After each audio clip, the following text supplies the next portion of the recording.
Well, hello and welcome to today's class of the Pastor Study. I trust that you're encouraged by everything that's going on in your life, but I want to ask you something. Where do you run to when you need help? Where do you put your trust? David in his Psalm 56, he's talking about being trampled on, being run over, fighting with men all day long. Those around him are surrounding him.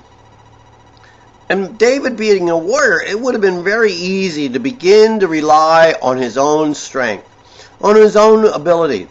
He could have left the idea that he was able to slay Goliath, go to his head, and think, man, if I can get Goliath, who are these guys? These guys are nobodies.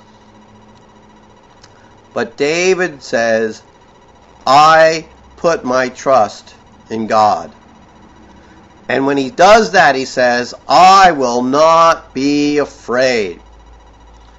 He goes, what can man do to me?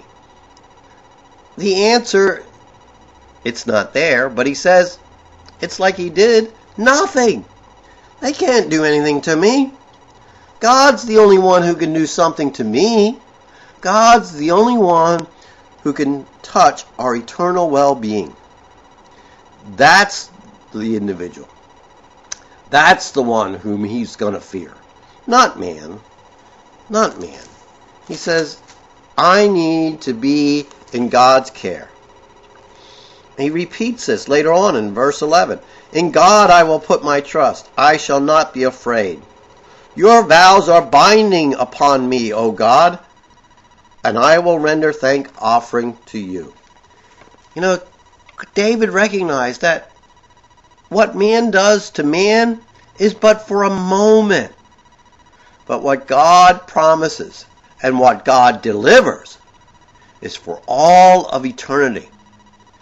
David wanted to make sure that his trust was in God. What about you? Are you sure that your trust is in God? Till next time in the Pastor's Study, I'm Ray Bertolet.